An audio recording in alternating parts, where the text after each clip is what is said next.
नमस्कार दोस्तों, 8 PM में आपका स्वागत है। मैं हूं आपका दोस्त धर्मेंद्र कंवारी। दोस्तों, अविश्वास प्रस्ताव सदन में गिर जाएगा, ये सफल नहीं होगा, इस सब की हमें जानकारी थी, लेकिन फिर भी हम लोग टकटकी लगाए आज पूरे दिन विधानसभा देख रहे थे, विधानसभा की कार्रवाई देख रहे थे। इसके बावजूद कि हम सबको पता था कि संख्या बल के हिसाब से सरकार भारी पड़ती है, अविश्वास प्रस्ताव जो है वो सफल नहीं हो पाएगा। तो क्या कारण थे कि हमारे इस दिलचस्पी के कि हम इसके बावजूद हम सबको पता था कि सरकार नहीं गिरेगी, फिर भी हम विधानसभा की कार्रवाई को देख रहे थे। इसका सबसे बड़ा कारण ये था क्योंकि लोग ये देखना चाहते थे कि किसानों के साथ कौन खड़ा है और किसानों के खिलाफ कौन खड़ा है। अब तस्वीर बिल्कुल साफ हो गई दोस्तों। 55 विधायकों का समर्थन इस सरकार को है। 40 विधायक भारतीय जनता पार्टी के हैं, 10 विधायक जननायक जनता पार्टी के हैं और 5 निर्दलीयों ने सरकार के पक्ष में अपना मत दिया है। अविश्वास प्रस्ताव के खिलाफ उन्होंने मत दिया है। एक स्पीकर बच गए हैं 56 अगर ये बराबर की स्थिति दोनों में रहती मतों की तो निर्णायक वोट स्पीकर का हो जाता, लेकिन स्पीकर के वोट देने की ज़रूरत थी नहीं, क्योंकि वो भाजपा के ही विधायक हैं, तो निश्चित तौर पे वो सरकार के साथ हैं, लेकिन वो बोल नहीं सकते हैं या उनका मत अभी काउंट नहीं हो सकता है। तो 56 लोग अभी सरकार के साथ हैं।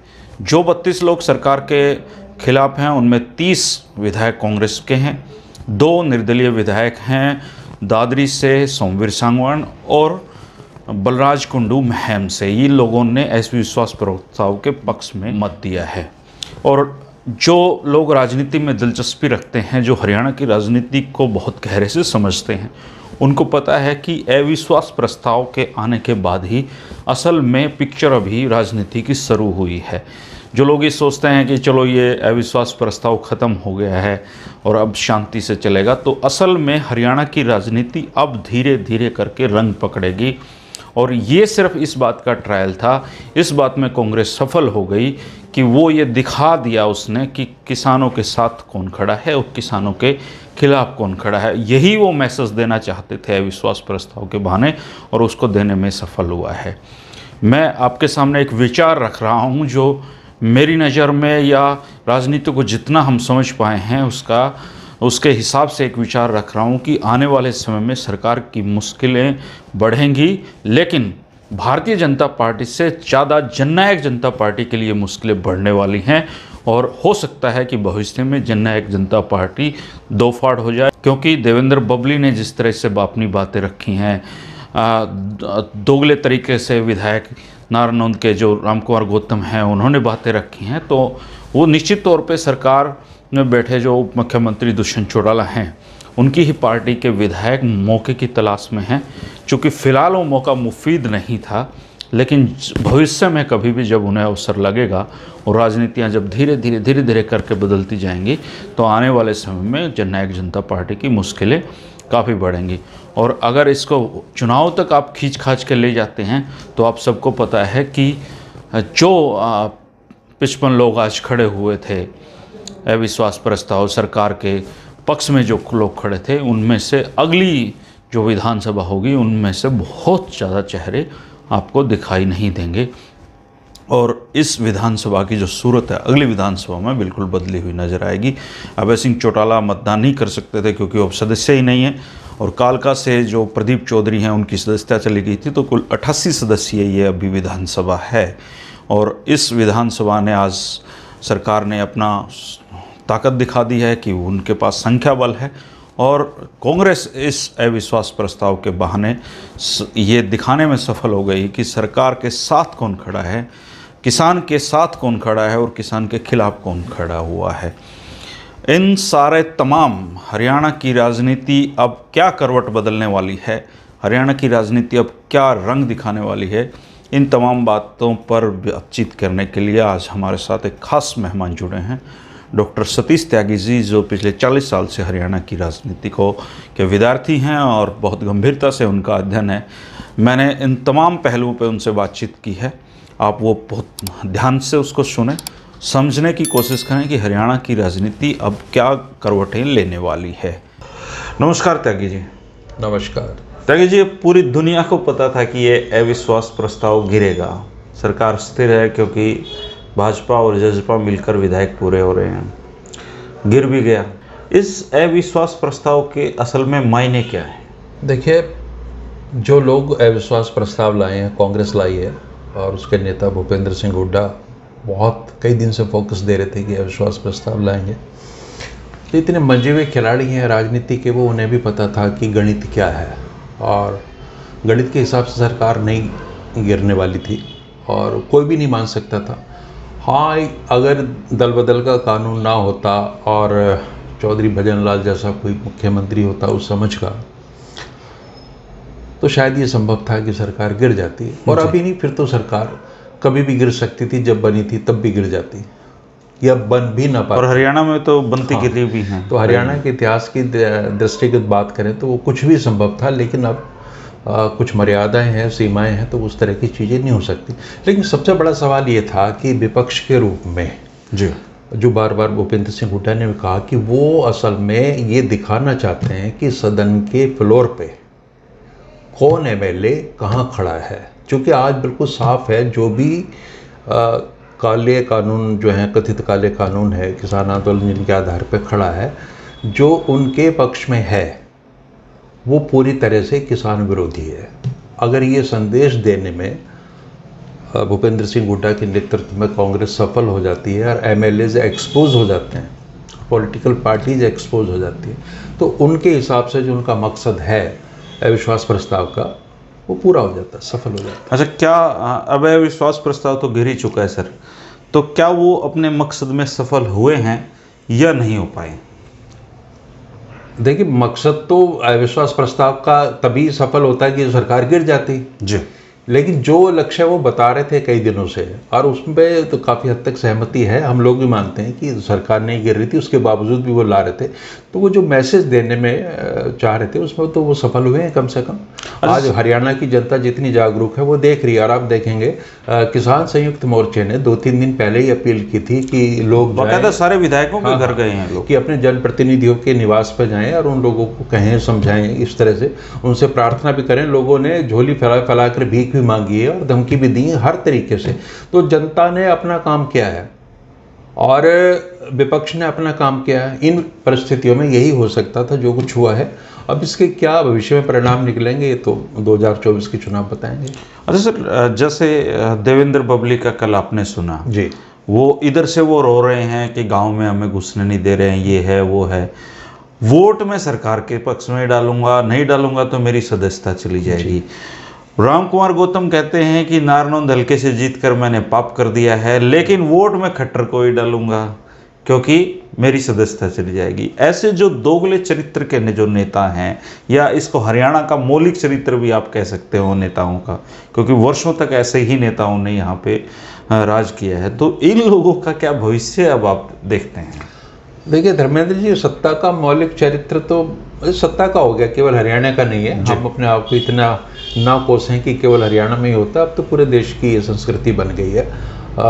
जो देवेंद्र बबली ने कहा है तो उन्होंने इस चीज़ को मान लिया कि अगर वो गांव में जाएंगे या जिस तरीके की विरोध का उन्हें सामना करना पड़ेगा, और उन्होंने यहाँ तक चुनौती दी कि मुख्यमंत्री को सभा करके दिखा दे। और उनके अपने लीडर दुष्यंत को भी उन्होंने कहा कि वो चुनाव कहीं पे भी अपने क्षेत्र में चुनाव करके वो सभा करके दिखा दे। तो ये तो सच्चाई है।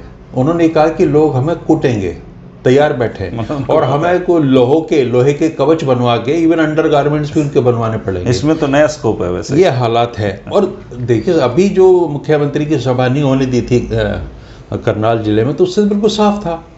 मुख्यमंत्री जो सर्वाधिक सुरक्षा में चलने वाला व्यक्ति है और जिसके पास इतना तामझाम है कि अगर वो नहीं कर पाए तो इनकी तो औकात ही क्या है। और ये सच है, आप देखेंगे कि आगे आगे अब तो पूरी तरह स्थापित हो गया है। देवेंद्र बबली ने एक तरीके से एक जिम्मेवारी लोगों पर डाल भी दी है कि हम लोग आए या कोई भी आए तो उसका इस तरीके से सत्कार करना है। अगर कोई ना भी सोच रहा हो तो तब भी ये होना है कि रास्ता बता दिया। हाँ, कुटाई तो होगी, वो रास्ता बता दिया।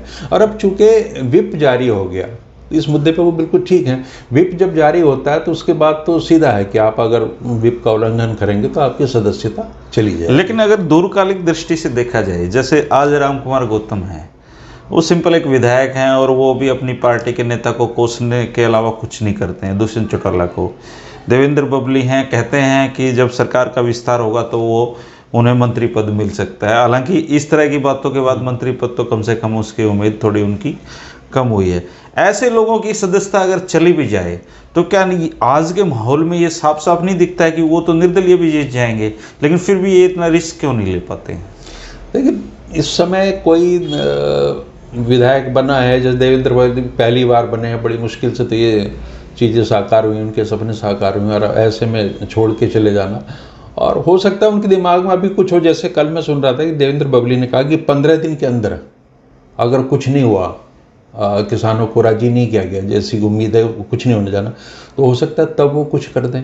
तो उसका तो फायदा ही नहीं मिलना, मुझे फायदा तो आज मिल रहा था। ये लग रहा है कि इस अविश्वास प्रस्ताव के बाद में कहीं जजपा दो फाड़ ना हो जाए। अच्छा सर। 15 दिन बाद, 20 दिन बाद, 1 महीने बाद कहीं ना कहीं वहाँ कुछ चल रहा है, अंडर करंट्स हैं। क्योंकि जजपा के बहुत डेडिकेटेड वर्कर हैं, वो छोड़ छोड़ के जाने लग गए हैं पार्टी को। बिल्कुल, क्योंकि इन लोगों को ये पता चल गया है कि अगले चुनाव में आप जीतने की तो बात ही छोड़ो, लोग उनको शायद चुनाव क्षेत्र में भी नहीं घुसने देंगे। अगर वो रास्ता उन्होंने अपना कायम रखना है, लोगों के बीच में जाना है, तो ये तो उन्हें करना पड़ेगा। देवेंद्र बबली ने खुद कहा भी कि वो तो शुरू से ही इसके समर्थन में है, और विरोध तो कोई भी नहीं कर रहा। इवन भारतीय जनता पार्टी के विधायक भी खुल के बात कह सकते हैं कि इस तरह की, तो वो भी यही कहते हैं कि भाई दोनों पक्ष आपस में बैठ जाएं, समझदारी से कोई फैसला हो जाए। और भारतीय जनता पार्टी को तो पता है, तो ऊपर से आदेश है, अगर विधायक समझ भी रहे हों कि उनके लिए राह बड़ी कटीली है, तो वो नहीं कर सकते, चूँकि प्रधानमंत्री के आदेश हैं। अच्छा, क्योंकि ये तो सोमवीर सांगवान भी कह रहे थे कि बहुत सारे बीजेपी के लोग भी को पता है कि वो बिल्कुल है, लेकिन भारतीय जनता पार्टी के वो विधायक जिनकी पृष्ठभूमि गांव की है, जो किसान का नेतृत्व करने का दावा करते हैं, और अभी बड़ी मुश्किल से तो धीरे धीरे किसान कर गांव के लोगों का रुझान हुआ था भारतीय जनता पार्टी की तरफ, अब फिर से वो चला गया और बड़े एक आक्रोश के साथ उसकी वापसी हुई है। तो इस स्थिति में तो जो भी किसान पृष्ठभूमि के विधायक अब हैं, उनका तो बिल्कुल असंभव अगला चुनाव जीतना, और इस चीज़ को वो अच्छी तरह महसूस करते हैं, लेकिन वो उनको पता है कि कोई विकल्प है नहीं सामने। ताकि जी एक बहुत बड़ी बात आपने कही है कि जो जजपा है वो दो फाड़ हो सकती है, क्योंकि 3 लोग ही एक साथ एकजुट दिखाई देते हैं, नैना चौटाला जी, दुष्यंत चौटाला जी और अनूप धानक। ये 3 को छोड़ के बाकी 7 लोगों की इंटीग्रिटी और इनकी जो बातें हैं वो तो हमेशा खिलाफ ही रही हैं। हाँ। तो अगर ऐसा हुआ तो हरियाणा में फिर क्या एक नई सरकार देखने को मिल सकती है? क्योंकि लेकिन सरकार तो टूटेगी नहीं, तो ये देखिए अगर गणित की बात करें तो सीधे सीधे एक तो आपके इलाहाबाद में और कालका में चुनाव होना है, 2 सीट में। अगर वो 2 सीट पे कांग्रेस वापस आ जाती है, आएगी तो एक भी, खैर, तो वो संख्या और प्लस जो मैं जजपा वाली बात बता रहा हूँ वो, और निर्दलीयों का ये है कि निर्दलीय के साथ दिक्कत क्या है, वो वहाँ भी मंत्री बनेगा, यहाँ भी मंत्री बन जाएगा नई व्यवस्था में, और यहाँ एक बचाव ही हो जाएगा कि अगला चुनाव उसके लिए आसान हो जाएगा। तो तब स्थितियाँ ज़्यादा पक्ष में होंगी, और बिना अविश्वास के प्रस्ताव के भी सरकार में कुछ न कुछ सीधा है कि ये जो रोष जो चल रहा है, हाँ, इस रोष की सबसे ज़्यादा जो दिक्कत है वो जननायक जनता पार्टी में है। बिल्कुल एक साफ लाइन खींच दी गई है कि आप किसान के साथ हैं या किसान के खिलाफ हैं। इस नॉन कॉन्फिडेंस मोशन ने भी यही सिद्ध किया, इसका पर्पज़ ये था कि आप किसान के साथ हैं या किसान तो आपका राजनीतिक भविष्य है, अगर आप किसान के खिलाफ हैं तो आप ये मान कर चलिए कि आप गए, और आगे की आपकी राजनीति भी पूरी तरह से ख़त्म है। तो ये जो लोग विधानसभा में बैठ के बड़ी बड़ी किसान हितैषी बातें करते हैं, क्या इनको ये जानकारी नहीं कि आप किसान के साथ हैं या किसान के खिलाफ, फिर भी क्यों चिपके हुए हैं? ये क्यों मोह नहीं छोड़ पा रहे हैं इस चीज़? देखिए कुर्सी का मोह, चूँकि उसमें बहुत सारी और प्राप्तियां होती हैं, तो बहुत सारी चीज़ें हैं आपको एक लगातार, क्योंकि अभी भ्रष्टाचार के मामले में भी प्रदेश में बहुत गंभीर सवाल इस पे उठ रहे हैं। बिल्कुल एक सिस्टमेटिक करप्शन है, जो उससे आपकी केवल सैलरी या उसकी पेंशन वाली बात नहीं, और बहुत ज़्यादा आमदनी इस तरह की लोग करते हैं हमारे जनप्रतिनिधि, तो जो मिल रहा है वो तो मिले, और भविष्य की क्या गारंटी है? हाँ सर, आप चूँकि आप लंबे समय से पॉलिटिक्स आप देख रहे हैं, हम भी आपसे सीखते हैं, आप दुष्यंत चौटाला का क्या भविष्य देख पा रहे हैं अभी? देखिए जिस तरह के हालात हैं 2024 में, तो उनकी पार्टी को एक बहुत बड़ी चोट खानी पड़ेगी। 2029 में क्या होगा, उसके बाद 34 में क्या होगा, वो देखने वाली बातें हैं, लेकिन तब तक बहुत चीज़ें, क्योंकि चौटाला साहब को लोगों ने सत्ता से बाहर किया, एक नाराज़गी थी लोगों में उनकी जुबान के प्रति, क्योंकि जो उन्होंने सरकार आपके द्वारा शुरू किया था उसमें उनका जो एटीट्यूड था उससे लोग नाराज़ हो गए थे।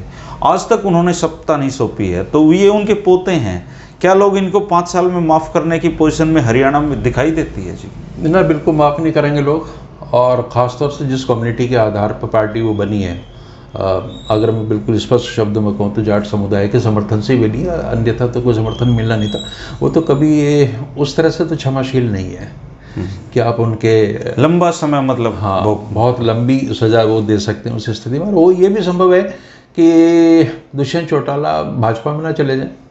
अच्छा, चलो हाल तो वही करना है लोगों ने। हाँ, लेकिन सब भविष्य के घर में चलिए क्या। अच्छा, कांग्रेस भी सर स्थायी, तो कांग्रेस में भी G23 चल रहा है, G8 चल रहा है, इधर से कांग्रेस कहीं कांग्रेस ना दो फाड़ हो जाए। तो कांग्रेस की अपनी समस्या है। हाँ। वो उसमें बहुत लंबे समय से आशा व्यक्त की जा रही है कि भूपेंद्र सिंह हुड्डा अलग हो सकते हैं, और वो आज भी कायम है वो उम्मीद कि हो सकता है ऐसा हो जाए। तो ऐसी परिस्थितियों में फिर हरियाणा के लोग क्या करेंगे? वो ना JJP की तरफ जा पाएंगे, ना भाजपा की तरफ जा पाएंगे, ना फिर वो कांग्रेस की तरफ जा पाएंगे, क्योंकि उनको भरोसा ही नहीं है कि लोग बहुत समझदार हैं। कांग्रेस की हालत शुरू से ऐसी रही है। अच्छा, यहाँ से बंसीलाल भी निकल के पार्टी बना गए, भजन लाल भी निकले, तो अगर हुड्डा साहब भी निकल जाएंगे कोई बड़ी दिक्कत नहीं है। लोग बहुत समझदार हैं कि वो फैसला करना जानते हैं। हाँ, चलिए, तो मतलब तय है कि आने वाला जो समय है हरियाणा की राजनीति में उठाफटक जारी रहेगी। बिल्कुल जारी रहेगी। बल्कि मैं तो हमेशा ये कहता हूँ कि हरियाणा, जब पूरा देश राजनीतिक रूप से सोचना जहाँ बंद कर देता है जिस बिंदु पे, हरियाणा वहाँ से नई राह देता है। और मुझे अभी भी उम्मीद है कि कुछ ना कुछ तो गुल खिलेगा। अच्छा सर, आपको तो याद होगा न्याय युद्ध में जिन 18 लोगों ने इस्तीफे दिए थे, दोबारा चुनाव हुए तो कितने लोग जीत कर उनमें से आए थे? एग्जैक्ट संख्या तो मुझे ध्यान नहीं है। बाकी काफ़ी लोग हार ही गए थे। काफ़ी लोग हार गए थे न्याय युद्ध के समय में। इवन मंगल सेन जी भी हार गए थे। हाँ, मंगल सेन भी हार गए थे। हरियाणा की धरती बहुत विचित्र है। यहाँ कोई क्षणिक लाभ उसकी प्राप्ति की नहीं करता आशा। यहाँ आर पार की लड़ाई लोग लड़ देते हैं कई बार, और इतनी बड़ी सजा दे देते हैं कि वो शायद आजीवन सजा में बदल जाती है और कभी दोबारा सत्ता में वापसी हो नहीं पाती। शुक्रिया त्यागी जी बातचीत करने के लिए। धन्यवाद। दोस्तों, आपने डॉक्टर सतीश त्यागी जी की बातचीत सुनी है। मैं जानना चाहूँगा कि आपका क्या कहना है। क्या पिक्चर अभी बाकी है? क्या हरियाणा की राजनीति में बहुत अप्रत्याशित बदलाव आप देख पा रहे हैं? आपका क्या ओपिनियन है, ज़रूर राय दें। चैनल को अगर सब्सक्राइब नहीं किया है तो सब्सक्राइब कर लें। कल फिर मिलेंगे 8 PM के साथ इन्हीं तमाम बातों पर। शुक्रिया दोस्तों।